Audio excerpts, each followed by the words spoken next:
I the a-hole for not accommodating my brother-in-law during my birthday dinner and telling him his taste wasn't my priority? I, 26 female, recently had a birthday. Some family and I went out to dinner to celebrate. The guests were me, my husband, my parents, his parents, my two brothers and sister, and my husband's brother. So here's the deal. My brother-in-law is weird about eating out. He'll only order a burger or fries and chicken nuggets in a food place, no matter how fancy, no matter how much choice there is. He goes so far as not even looking at menus and places and will ask for nuggets and fries by default, and will be very difficult if a place doesn't have those on the menu. I know this, but I won't accommodate it when it comes to something I'm supposed to enjoy. When my husband and I were discussing the dinner, I told him to let his brother know they didn't do burgers or fries at his place. Cool. He still says he's showing up. The dinner arrives. Everybody's looking at the menu except him. He waits, and when we're all ordering, he asks the server for fries and nuggets. He explains they don't have those, and then my brother-in-law asks about a burger. They don't do those either. He asks if they could make up some fries just for him. The server explains they can't accommodate those. He starts sulking, and my husband makes apologies and says they'll get the final order to them ASAP. Brother-in-law goes off about how crappy it was that I didn't think of him with dinner, and we should have made sure there was something for him to eat. I pointed out he was told and he chose to come, that it was not my job to accommodate for his pickiness when eating out, and that his taste was not a priority during my birthday dinner. Brother-in-law calls me a selfish a-hole and walks off. My mother-in-law tries to excuse his outburst, that he's just hungry, while my father-in-law can't stop apologizing. My husband confronted his brother after, and his brother said he was still pissed at me. My husband said we were the ones that are pissed, and had made a scene during my birthday dinner. Their mom is saying I could have been more accommodating. It is only fair to consider guests when inviting them out. On one hand, I'm annoyed that he acted that way, but on the other, I don't want to cause any trouble between us and my husband's family. Am I the a-hole? Now for the top comments. You left out the best part. How old is brother-in-law? 30. That changes everything. Your 30-year-old brother-in-law still needs his kiddie meal in every restaurant he goes to no matter what. Might as well have stopped at McDonald's and brought his own Happy Meal. Not the a-hole. Their mom is saying I could have been more accommodating, and it's only fair to consider guests when inviting them out. You did accommodate him by informing him ahead of time that those items weren't available on the menu. You didn't have to do that, because checking the menu should be something he does for himself, knowing that he's so picky. He still chose to come, knowing those items weren't available. That's on him. I'm fairly picky myself and always check the menu before we go someplace new. But I'm not burger, chicken nuggets, and fries only picky. I will wreck some chicken tikka masala and have made it a point to develop my eating habits enough that I can find something off of basically any culture's menu that I can at least nibble on. OP is super not the a-hole. I don't care if your brother-in-law is 6 or 36. This is the dumbest thing I've read. Not the a-hole in any way, shape, or form. Even your husband warning him is hilarious. Your mother-in-law excusing his behavior is hilarious. You're clearly not that a-hole. What a bizarre and embarrassing situation. The family's let this little turd get away with things for too long if they're cuddling him like that. Next story is titled, Am I the a-hole for refusing to allow ex's boyfriend to come to our little Father's Day get-together? Don't know why I, 27 male, should even be asking, but here I am because seems people think I am. My ex and I have a son together. Or more like she birthed our son and I care for him because she hasn't been part of his life at all. Before this, back when we were just friends, she had a boyfriend. They broke up. She was looking for a rebound, and we were hooking up for a few weeks. They got back together. She got pregnant, and for 9 months there was a big question mark for who the dad was. We waited till after she gave birth to find out which one of us it was. During the pregnancy, she changed her mind about being involved and was thinking about adoption. He supported whatever she decided as far as I know. I didn't want to give up my son though after finding out his mine. So we agreed I'd get full custody and she wouldn't be involved except for paying child support, which I don't really use but put that away for him in case it's needed. For the last 7 months of my son's life, her boyfriend has tried reaching out offering to babysit. Take him off my hands. I declined because I didn't need his help. And it's just weird considering he's still with my ex. His insistence has gotten to where I've needed to tell him to back off and let me have my life with my kid. He's not gonna become part of it, and better to just not have contact. He has apologized and all, but then I hear back a couple months later as if nothing happened. Was having like a little barbecue thing for Father's Day at my place. For my friends, my parents, and other family. One friend in particular told him about it and he wanted to come over. A friend gave him a ride to my place and everything. I asked them both to leave right away when they were outside my building. He was just saying he wanted to see my son. And considering that we were both on the same boat a few months ago thinking we were both fathers, it kind of made sense to celebrate Father's Day with my son. But I told him the difference there was that I turned out to be the father and he wasn't. So it really doesn't make sense for him to take part in my barbecue with my family at all. The fact that my friend did this pissed me off so much, so didn't let either of them come. Once they left, I was retelling some of my friends what happened. But they think I'm an a-hole for kicking him out when he was already here, and wouldn't have been a problem letting him hang around. But for me, I don't want him thinking it's okay, or that it means he can be part of our lives in any way. And that was my main reason for shutting that down. It's super weird to me, so that's why I made them leave. But was I an a-hole for doing it? Not an a-hole. He thought he could celebrate Father's Day with you and your kid at a private barbecue because he was almost a father? No, that doesn't make sense. And the friend is also the a-hole. Yeah, that's weird. I get that the boyfriend was probably excited about the prospect and disappointed that he wasn't the father. But that has nothing to do with Opie or his barbecue.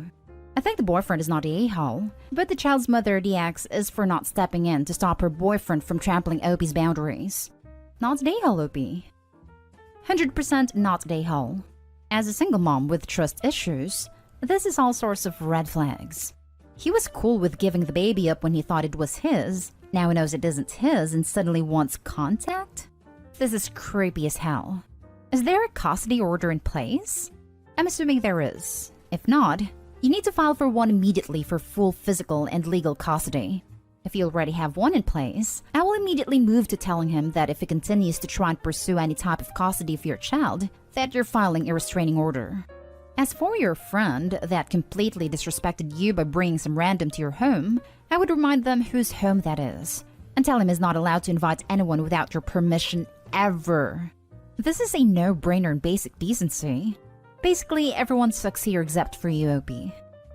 As soon as he started talking about taking kid off your hands, I noped the hell out. Personally, I'd be looking into a no-contact order or whatever the correct legal term for it is. Cause this is sketchy AF. Not an a-hole. What was he thinking? It was completely inappropriate for him to come to your house. I would have kicked him out immediately. Really, I don't know. Not sure if maybe my friend made him think it would be okay or what.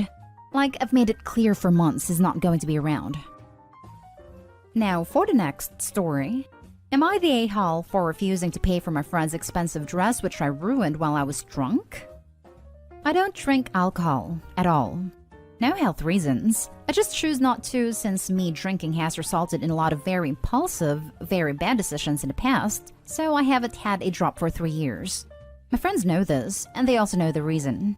Now, one of my childhood friends is getting married, and on her bachelorette party, I specifically requested that I only be served virgin cocktails. Nobody objected, and my friend said she covered it with our waiters. Turns out she didn't. And she specifically chose drinks where the juice and energy drink would mask the taste of alcohol. After the 4th round, I realized I'm pretty well buzzed, and she fessed up, saying she just wanted me to be my old fun self for one night. Sadly, my old fun self decided this was reason enough to be impulsive again, and I emptied my red-colored drink on her expensive white dress, which is now ruined. Now, I'm uninvited from the wedding until I apologize and pay for her dress. Since I'm always the one saying that being drunk is never an excuse for your own bad decisions, which is true, and yes, ruining her dress was a heavy overreaction. But since she took the decision of not getting drunk out of my hands, I really don't feel this applies in this situation. All our friends are on her side. Am I the a-hole if I don't pay and just skip the wedding? Edit. The dress in question is not her wedding dress. It's a white cocktail dress that cost her around $200 as I was informed afterwards. Yes, expensive is relative. This is expensive to us. Now for the comments. Not a a-hole. I strongly believe that if you choose to drink, you are responsible for the consequences. She removed your ability to choose, so has to deal with the consequences of her decision. This, not a-hole. This is the simplest and most concise way to think about it. Like you, I'm not one to excuse what people do when drunk as though they aren't responsible for their own actions.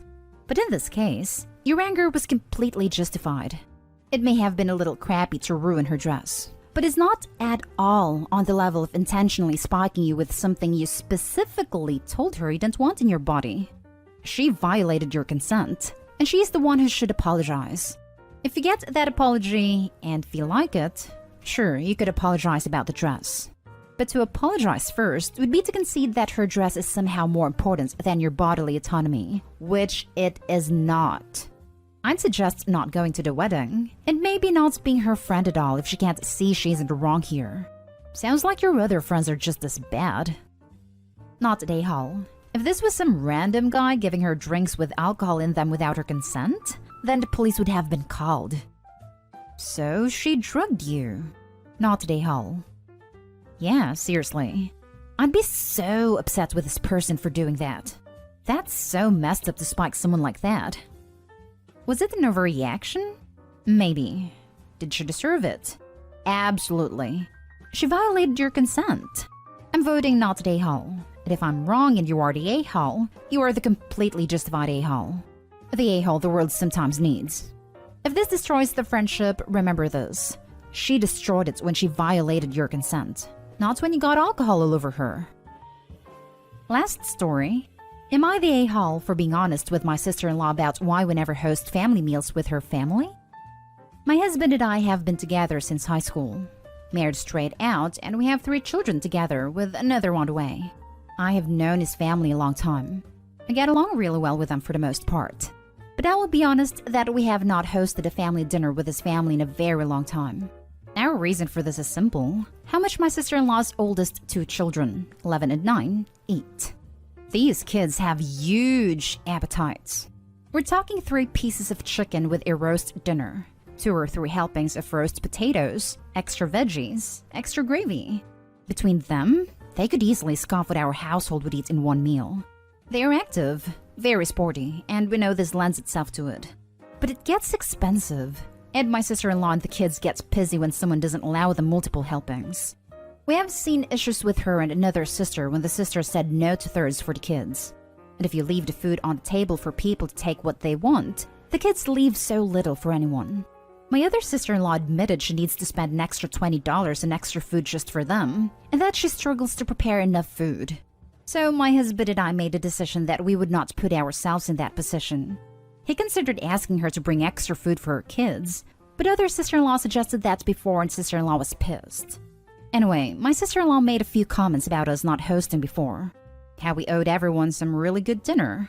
Then a couple of weeks ago, she asked me directly why we never host. I admit I kind of evaded the question with her then.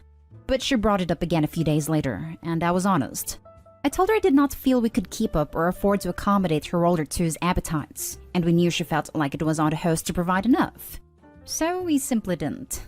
She was pissed. At me and at my husband.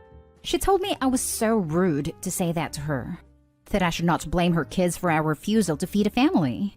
Other sister-in-laws backing me up, and so is my husband. My husband's brother is on sister-in-law's side, and said it's only fair to do it for family and don't ever blame the kids for adult choices. Am I the a-hole? Info. How often was this happening? I have family over maybe once or twice a year. So the idea of an extra $20 expense so infrequently would seem a bit silly to complain about. So I'm assuming your meals are occurring much more frequently? Maybe that's the actual problem. Would it still be a burden to feed these children if they were coming by once every 6 months? I think that also depends on the expectations of what's being served too. Because my sister-in-law insisting that it's time they hosted a nice dinner for everyone, that could easily run up to several hundred to feed a large group of people. Let alone making sure that there are several extra servings for these kids. If we go off the assumption that they want a chicken roast to be served, I'm using this as the example since it's the one Opie gave, we'd need 1 chicken just for those 2 kids, as well as a whole platter of everything else for them. That could easily double or triple the budget, depending on where OP shops and what they're expected to make. One roast chicken can easily serve 4 people dinner. It's not like whole chickens are cheap. Info: how often does sister-in-law host you? Sister-in-law has hosted 3 or 4 times since OP and her husband got married, which I'm guessing is a long time ago. Ding ding ding! If her family eats more, then there's an argument that you should have to host less. But the argument that she should always have to host, so she's spending money on you and you never reciprocate, hardly seems fair. Exactly this. And why can't menus be changed to be more economical? Why have a roast and chicken? Since when are potatoes backbreakers? Yes, I understand even potatoes can be expensive for some people. They are not expensive compared to a roast. Extra gravy? That's just nitpicking. Not day-ho. I think it's time to stop hosting family dinners and have a potluck instead, if our kids have ferocious appetites. This would work with reasonable people, but I've watched people like the sister-in-law bring a bag of chips or some rolls and consider it a fair trade when their household polishes off multiple trays of food. Not day-ho. It's not so much how much they're eating, but that they take most of the food and don't leave enough for other people. That's just poor manners.